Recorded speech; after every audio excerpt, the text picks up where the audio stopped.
The Hero's Journey, a Mindful Accord podcast, with your host, Rich Decker.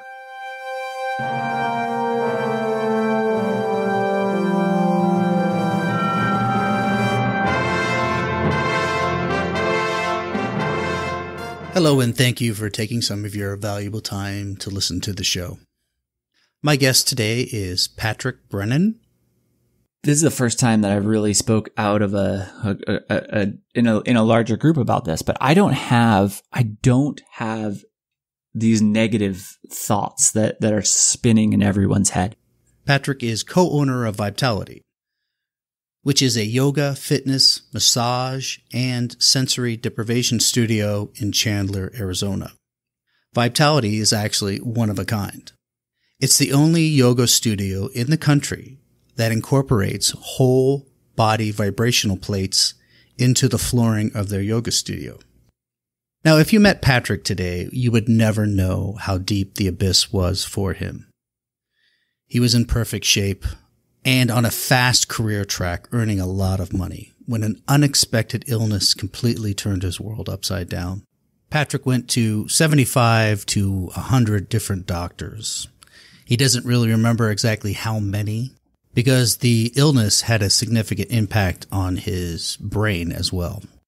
He then tried every alternative medicine he could find on the internet, because he was so weak at one point that on most days he had to decide whether he wanted to get up and use the restroom by himself or to go to the kitchen to make something to eat for himself.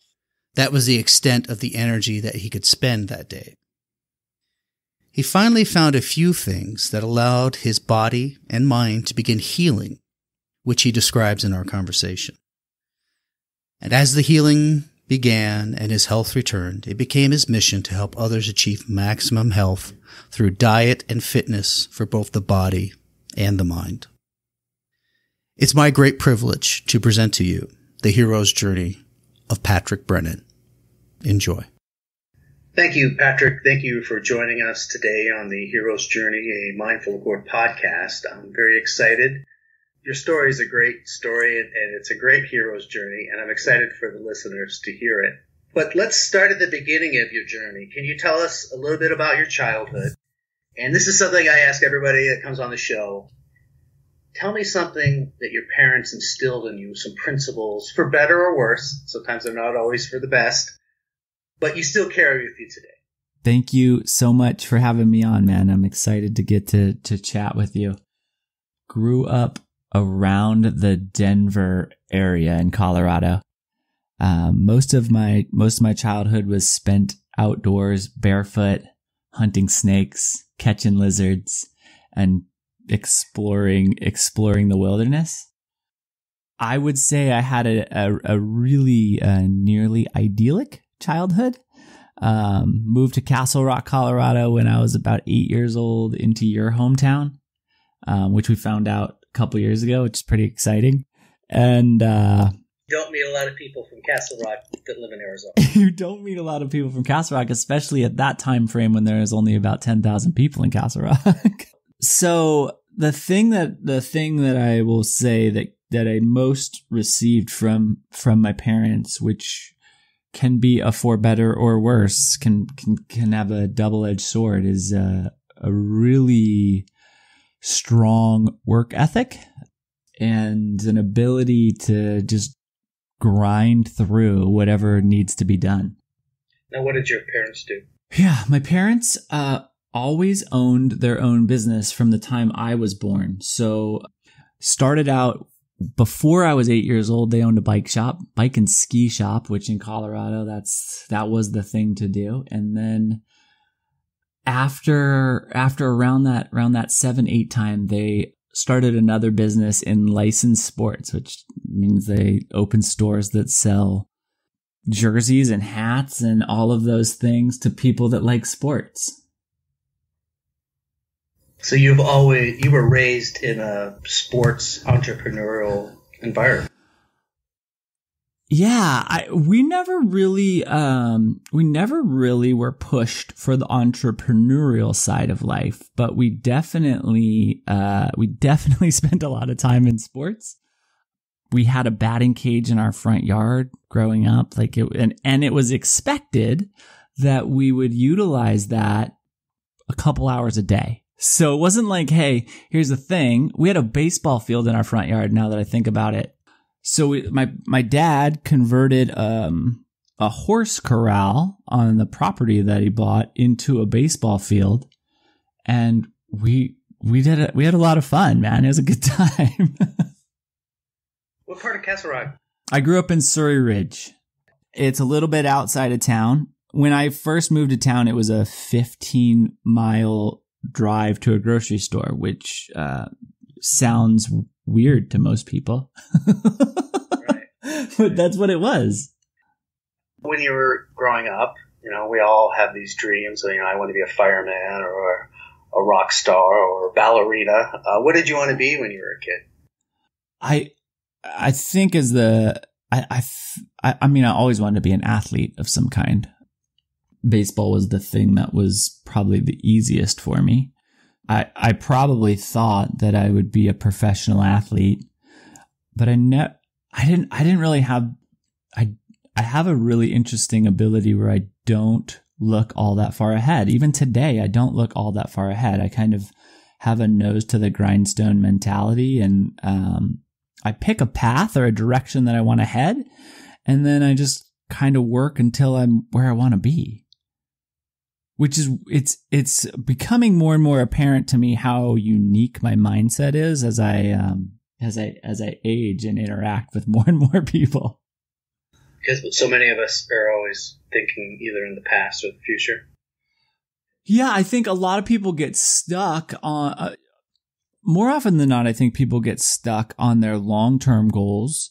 They look at the long-term goals as something they want, but they're so far away that they don't know how to start. And my mentality is they're a long ways away, but the way I start is I take the first step. And as soon as I take the first step, now I'm a step closer. And I've really lucked into this mindset of, if I want to go somewhere, I go there by starting, and then you see where you end up. You don't always end up where you wanted to be, but you end up somewhere all the time if you're moving. Do you think that came from your parents being small business owners? I think it definitely came from my parents. Like I said, we weren't really involved. We didn't really know. I never really knew how much my dad worked, right? He always took the time to be available when we needed it. When he was most of the time a coach of one of our teams or somehow involved in one of our teams. So he was always there, but looking back and knowing now, he worked all the time. So there was somehow he was able to pull it off, and he didn't really involve us in the work side. But yeah, maybe it translated through the DNA. I don't know. So I've really in the last year started to have this realization of how unique my mindset is. And one of the main things that kind of started me down this is the first time that I really spoke out of in a larger group about this. But I don't have these negative thoughts that are spinning in everyone's head. I've been trying to kind of unravel why that might be, why I don't have the self-doubt that I probably should have, that the majority of the world seems to have. I'm starting to pull on some threads that might just lead me to the answer. I never got into any type of alcohol consumption. So like I've consumed alcohol like 12 times in my life. It just didn't work with me, didn't really fit in. I've always been a vegetarian. So from as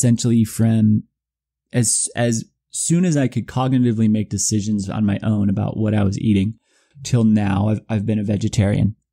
If you take those two things alone, aside from the fact of all the other weird stuff that makes me who I am, you take those two things alone, every single situation I'm in socially, I'm an odd man out.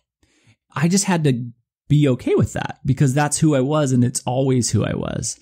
So I'm starting to think that because I had always been the odd person out, I don't really take that. I don't have that really struggle of who am I? This is who I am. This is what I do. And no matter what everyone else is doing around me, this is who I am and this is what I do. Does that make sense? Those thoughts just never enter your mind? I literally didn't know I literally didn't know that they were things that they happen. I honestly think that it's probably advantageous to have them. If you only view the positive aspects of every decision you make a lot of decisions that don't end up having the best outcome because you didn't have the skill set or the required framework to run through the negative side of things. So I think honestly it sounds probably more positive than it is. What was so appealing to you? Why do you think you got into sports so much? So it's fun, right? It's a good thing to do. I have the ability to be really, really, really intensely competitive to the point where it's probably an unhealthy relationship with competitiveness, which if you read about or look into great athletes, that seems to be a thing. I certainly wasn't a great athlete, but I was good enough that I could keep up with anybody. It was a good time. It was fun, and it really fed into this skill set that I have, whatever skill set, negative quality of ultra competitiveness. And like many things, it's a feedback loop. So I'm ultra competitive. I participate in a thing that helps me heighten the ultra competitiveness. And that feels really good because it's a thing that I'm more or less addicted to. Did you play any minor league ball, or did you go to school on a scholarship or anything like that for any of your sports activities? I played some college baseball in a little school in southern Colorado. It's a little school. It's like a baseball factory. So is it really? So it was literally, let's see, 8 hours a day of baseball and then whatever was left for school. So it's not a highly regarded academic school, but it definitely allows a lot of athleticism to blossom. So I had some interesting things happen there. Like almost everybody in athletics, I really, really devastated my body. Both shoulders stopped functioning. I blew out my ankle, and there's a certain point when I just realized I don't have the physical capacity to do this for 8 hours a day at the intensity level that I'm participating at. And I shut it down. And with that shutdown, I really ended that ultra competitive streak in me, and more or less ended that ultra competitive streak in me. Athletically ended that ultra competitive streak in me. When you were in school there, you decided this is not the future for me. Yep. Did you leave school there? I left school there, transferred to the University of Colorado, and finished up as a buff. And what was your degree in? Recording arts. So I was a film and video production major. Well, you didn't do anything with that, did you? I did not do anything with it. I never had any intention to do anything with that, which is kind of true and kind of isn't true. So I didn't do anything with that, but I did through that get an internship working with the Colorado Avalanche and Denver Nuggets on their website. And through that ended up really starting my career. So I did and I didn't. I can tell you my professors were very disappointed that I was not going to Hollywood to be a gaffer, which is someone who works on lighting. Because I can build some light. If you need some shadows, I can do it for you. So I didn't do it, but I feel like the things I've learned, the things I actually learned there in a degree that I did because it sounded like a fun thing to do, and it didn't involve math, which is an essential requirement in my ability to earn a degree, have become really valuable assets for me. And especially today's world is all about, it's about digital media. It's about understanding how we create visual representations of our lives that show up well in the social media world, not personally, but business wise. And they've become valuable assets in a way that I never expected and never even thought about. The circle. It's the circle of luck. Yeah. That's very good. I'm going to steal that. Please do. What was your career? What were you doing? My first real job was I was hired by the Adidas Group as an individual entity to represent their licensed product. So at the time it was their NBA, NHL, NFL, and MLB rights within the city essentially of Denver and South. So Denver South in Colorado. I started out with a territory that was roughly $24,000 of business. And over the next 4 years, I built that into a $1.7 million territory. It was a pretty good growth. It wasn't an amazing skill set. Again, is the circle of luck. We had exclusive rights, so it wasn't that I was amazing at what I did. It's just that no one had been willing to do the work. So I was willing to do the work and really grind in.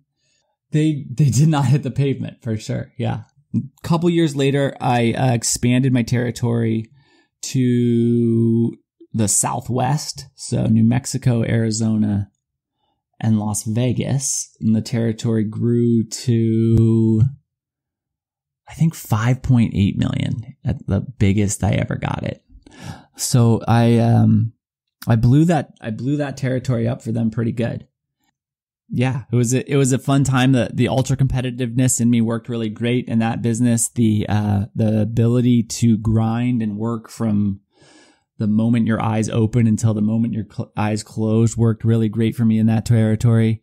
And then my body broke down, my brain broke down, and changed my whole life perspective. What exactly happened? So my life at the time, I had moved down to Phoenix. I had been down there for, let's say, down here for roughly a month or so.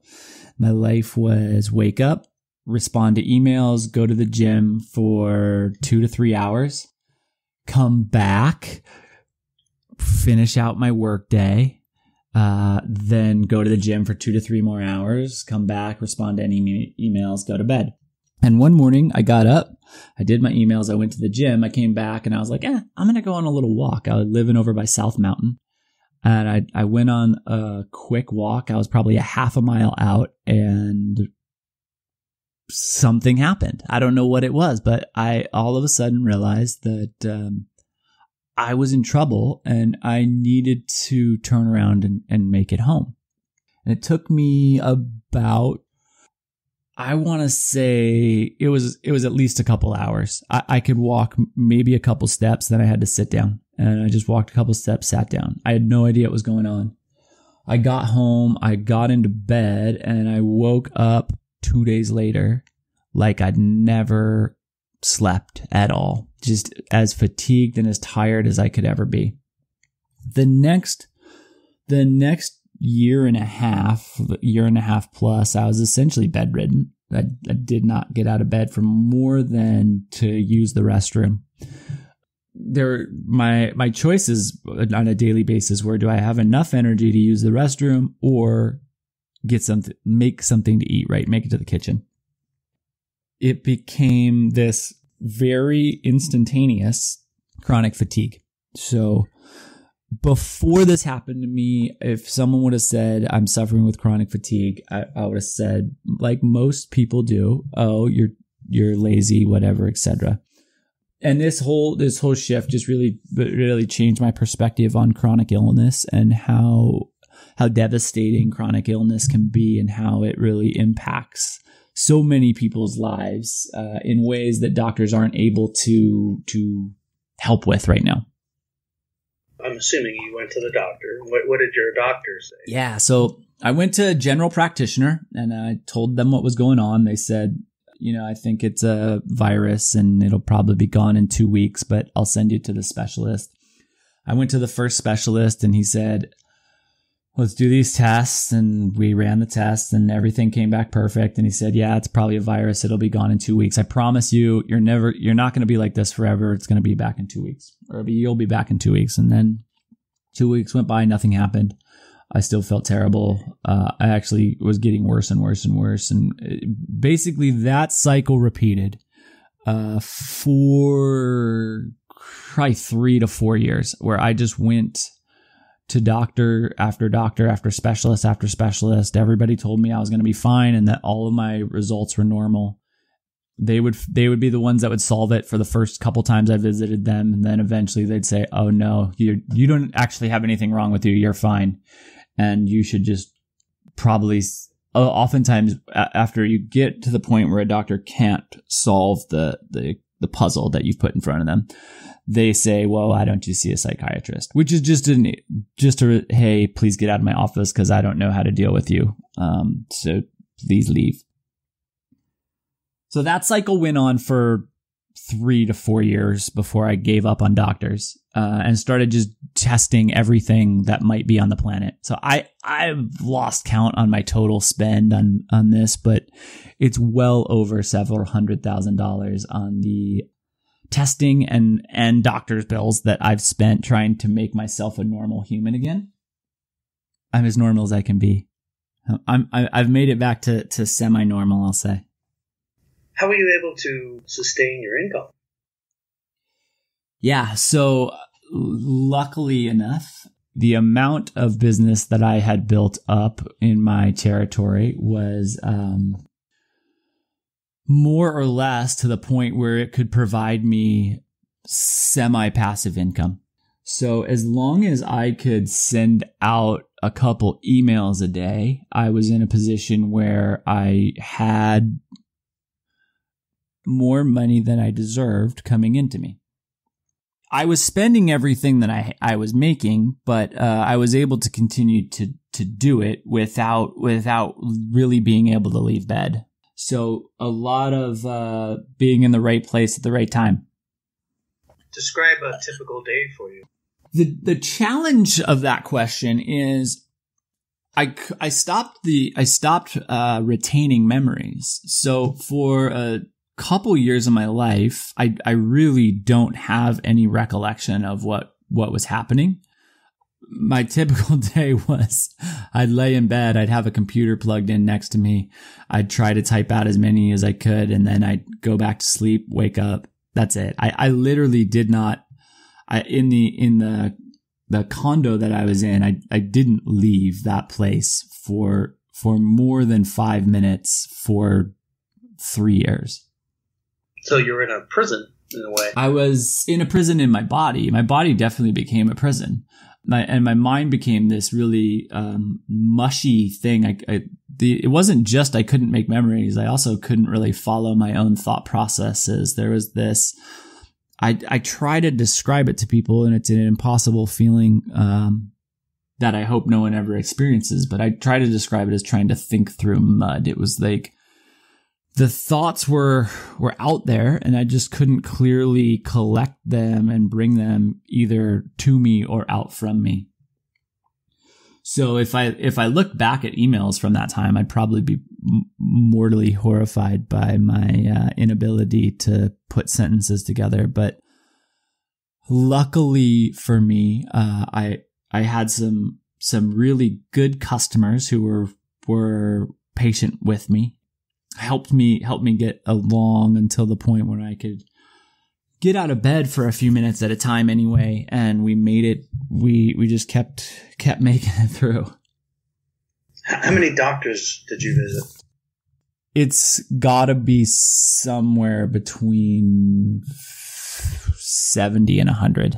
Really? Oh yeah. Medical doctors. Yeah. None of them could figure out what was wrong with you. Not even couldn't figure out what was wrong with me, but didn't ever give me anything.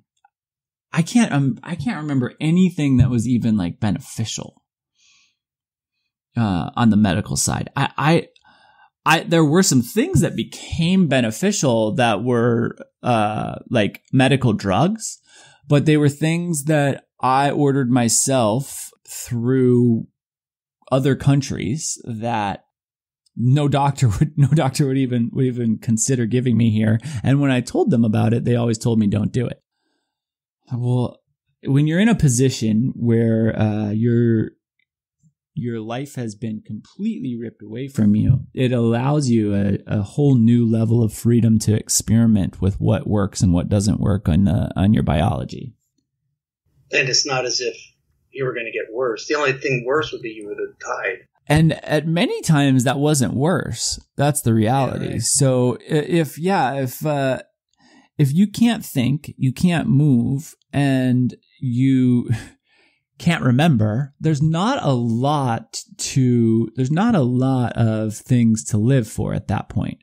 So my downside at that point was very minimal. And who knows, right? I may still have repercussions for many of the things that I experimented with trying to make myself better. But the reality is I can move about a life right now that I didn't have at the point when I was making these experimentations.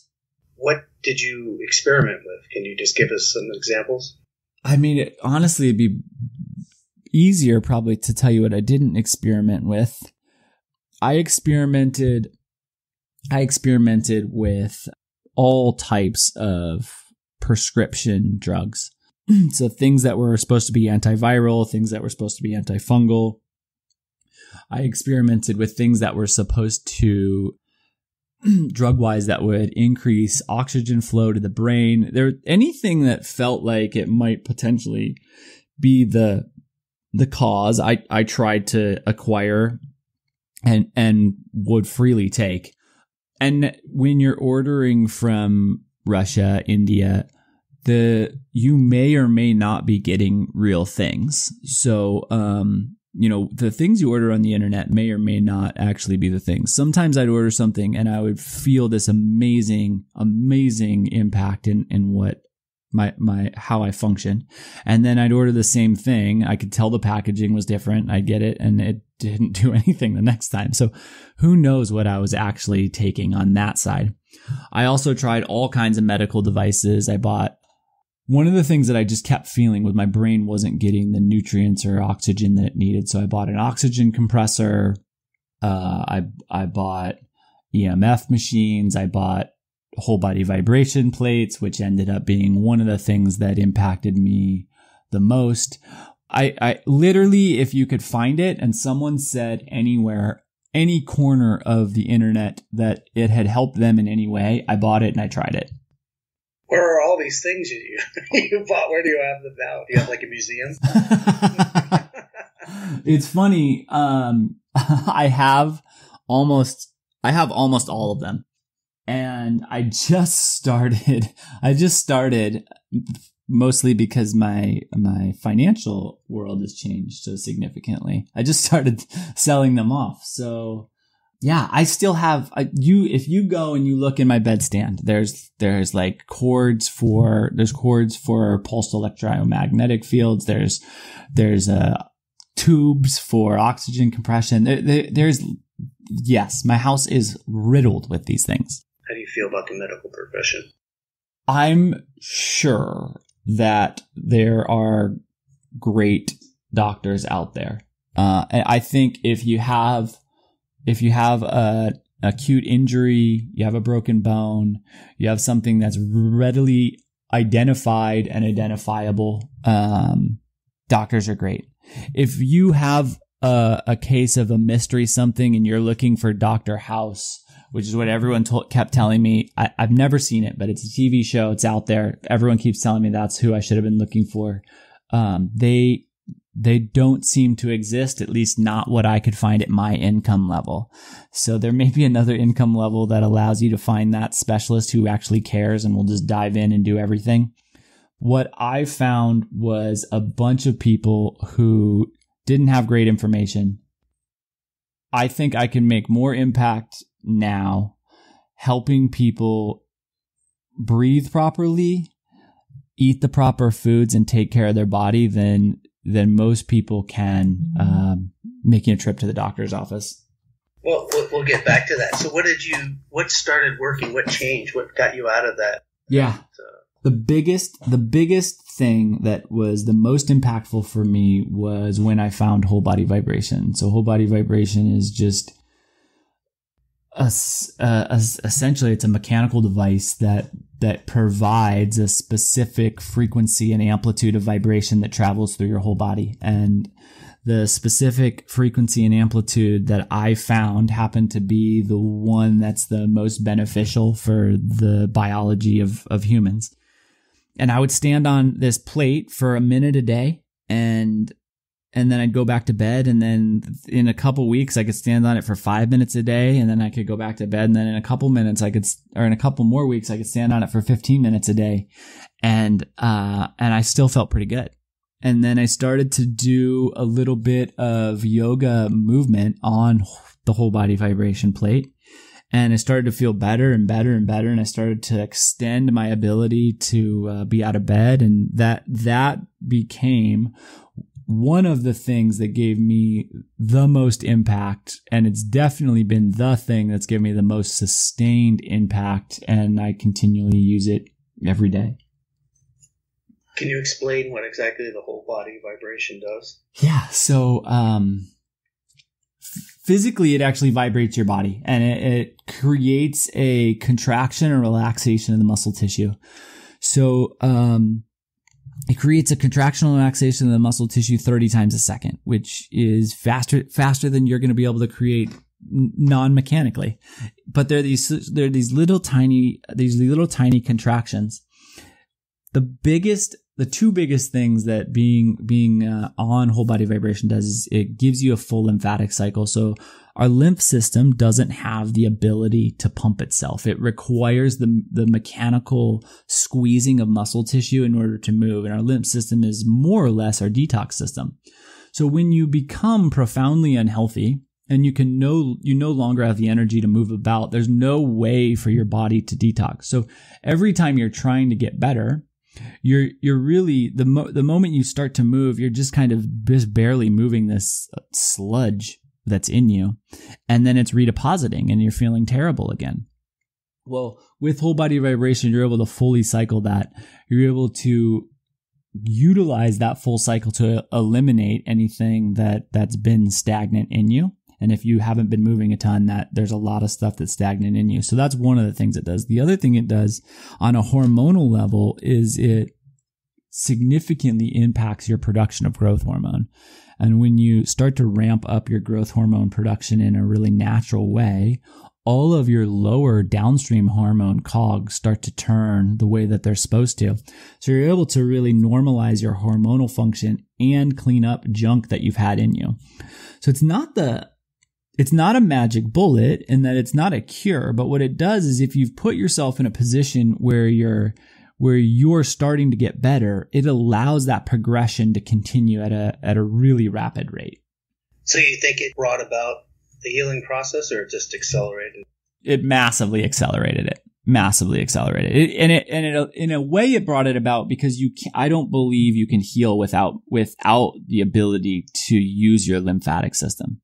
So if you can't walk for 15 minutes, you're not going to be able to do this. You have to, an hour and a half of running is what it takes to fully cycle your lymphatic system.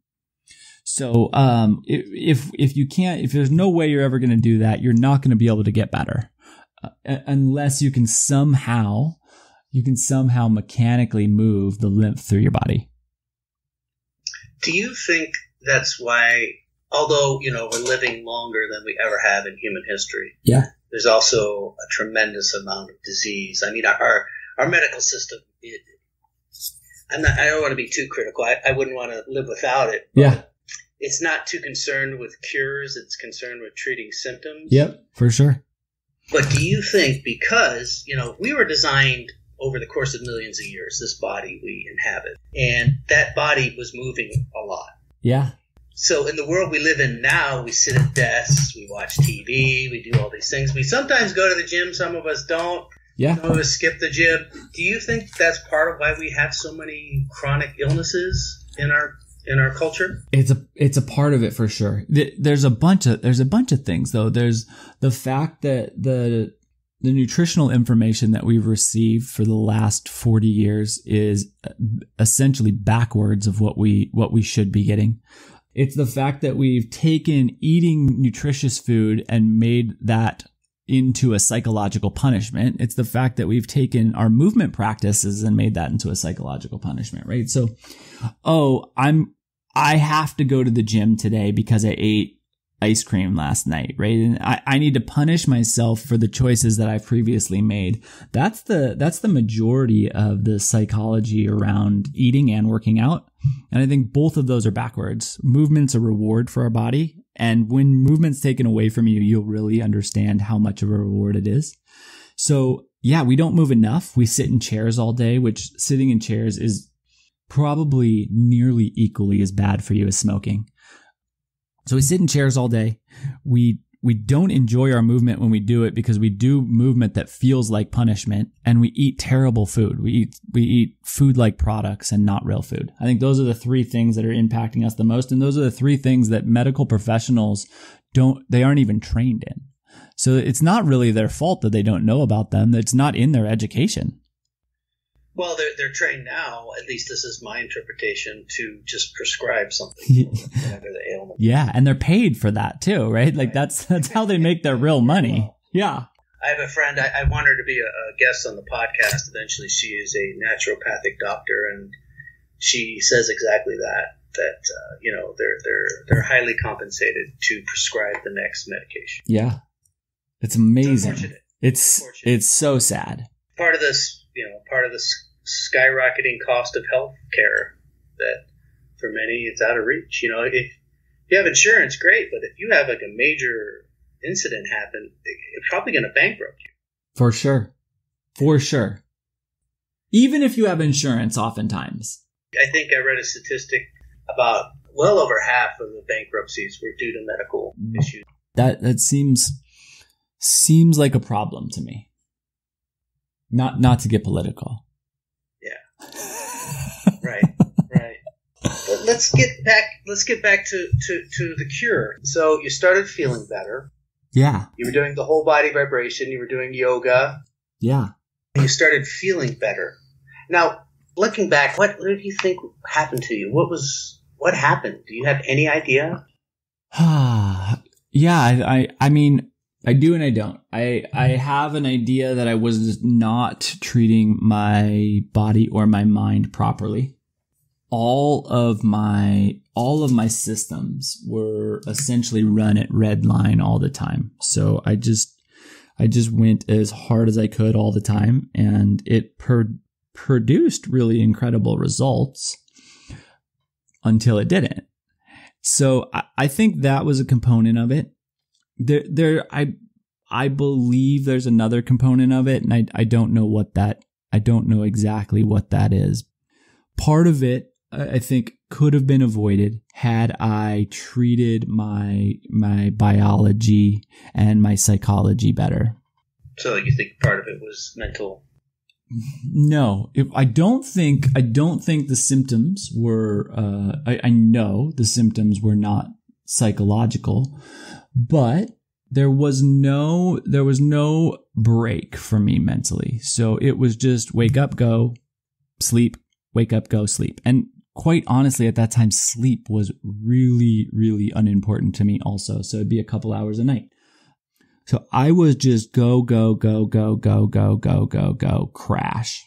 So yeah. I think that had I been aware enough as a person to have some type of mindfulness practice, all of this probably could have been avoided. Had I done the work as a person, I could have maintained all of these really incredible assets that I had without going through all of this struggle. But I was never going to get there unless I had this crash. So I needed the crash to find out that you need to have a mindfulness practice. You need to have a physical practice that's supportive of you, and you need to take care of your body and your mind. So you were missing an important part of the fitness program, which was rest. I was definitely not interested in rest. Rest seemed like a waste of time for me. Your body told you otherwise. My body had a very different idea about that, no doubt. So wait a minute, pal. We're going to stop for this. Yeah, no doubt. So you started feeling better. I'm assuming life got to be a little more enjoyable. What did you do when you started feeling better? Life got to be way more enjoyable. That was a huge bonus for me. At that point, Erica and I, my partner, decided that we were in a way obligated to share this technology with the world in a really public way. So we opened up a studio based around the whole body vibration concept. And we started out 363 days a year offering classes to people, mostly using our whole body vibration plates. So your studio Vibetality is very unique in that you're the only studio that, at least I'm aware of, that has those whole vibrational plates. Is that true? Yeah, we're the only studio in the world that's done this so far. We built our whole concept around having the plates in the floor. We changed the way that people are using whole body vibration plates, and it's been a really fun, challenging time. When you're the first one doing something, you don't have anyone to copy. So you learn by error. You learn by failing. Yeah, you just keep failing until something goes right. Now, how long has Vibetality been open? We opened November of 2013, so we're coming up on 5 years here in a couple months. That bucks most yoga studios don't last 5 years. Is that a safe assumption? That is a very safe assumption. Yeah, the yoga world's not easy. No. Most don't even last a year, do they? Most do not last a year. Yeah, it's a really hard industry. There's a lot of competition. There's giant companies coming in and they're taking over the yoga world. So it's an exciting place to participate. Well, plus they have this thing called YouTube. And for sure. You have hundreds and hundreds and hundreds of yoga videos on there. I would say probably hundreds and hundreds of thousands. You almost don't even need to go to a studio unless you want that direct contact. Yeah, so there's a couple of things to that. You don't need yoga is done on the floor, right? So you don't need anything. You can do yoga anywhere. There's no requirements for equipment. You can do yoga anywhere. But having a community is really valuable and important, and having a supportive community is even more valuable and important. And the practice of yoga at home compared to a studio space is just vastly different. And there's no laundry happening. There's no emails happening. The dogs aren't barking. When you're in a studio, your time is more sacred and protected. And the energy of the space is also uniquely different. And I'm not saying that because I have a yoga studio. I'm saying that because I try to practice at home and it's just not the same, and it just doesn't work for me. Well, one thing you can't get on YouTube video is a vibrational plate. That's also true. Yeah, it's hard. We were joking about that the other day. If you wanted to do vibration, we should just have somebody come in to the corner of the video and just say buzz a lot of times. Buzz. And you also offer isolation flotation tank? And we also have a float tank, yeah, which you know very well. I've been going there a while now. It's another one of those practices that was really immensely beneficial for me in my healing process. And I think everyone who gives in to the experience of floating will benefit from the experience of floating immensely. Like, so you've always had this sports and fitness in your whole life. It seems to me that's come kind of maybe through self-realization, through that period you were in, that very dark place you were in for a while, that it seems like the sports and the fitness has a purpose now. Would that be safe to say that? And what do you feel like your life's purpose is? So it does have a purpose. I do think that the sharing the information that I've gathered over the last 15 years with people is something that's really, really important to me. And I feel like it's a great opportunity that I have. As far as my life's purpose, my life's purpose is the same as everybody else's. It's to eventually be turned into dust and return at least one eco-conscious thing back to the world. Do you feel like Vitality is more than just a yoga studio, a fitness place? It's more purpose-driven?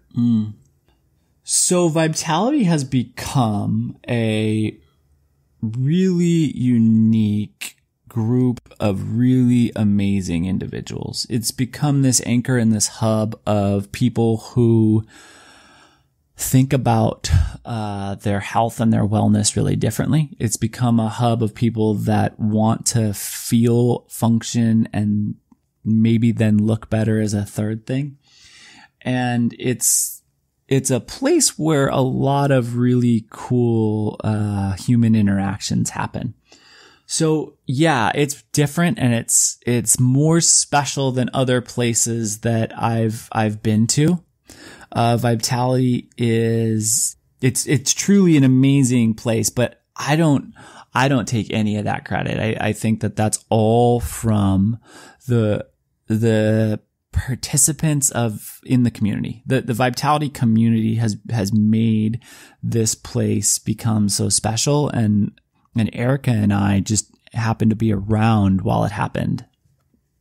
Well, the journey continues. What do you foresee for the future for yourself, Vibetality, and with your partner, Erica? What do you see for the future? But I guess that's kind of a silly question for you because you don't do that. Yeah. It's not that I don't look into the future. It's that I look into the future and then I say, that's the direction I want to go. And then here's what we're going to do today to go towards that direction. So where Vibetality is in the future is there are so many amazing possibilities right now.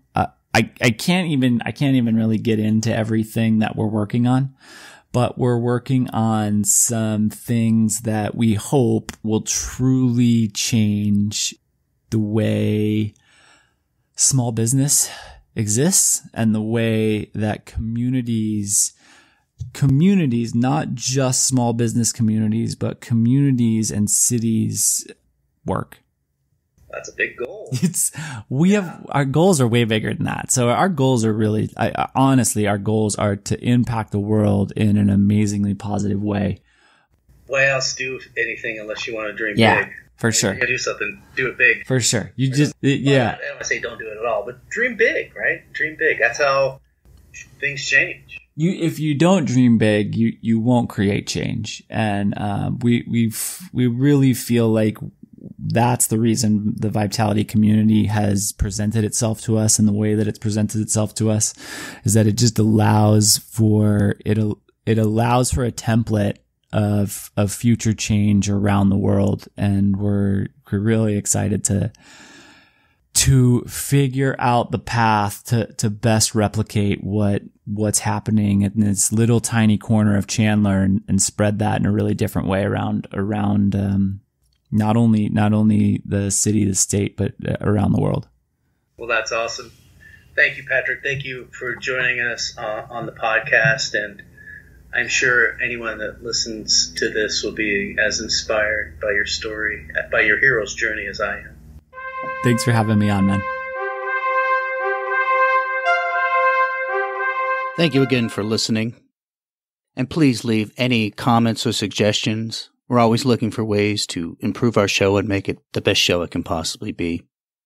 Visit mindfulaccord.com, where you can find additional episodes and you can follow our blog. We give some helpful information on mindfulness, meditation, and just ways to manage our everyday stressful lives. And most importantly, if you know of a friend or a family member that would benefit from this story, please share it with them. Until next time, I'm Rich Decker.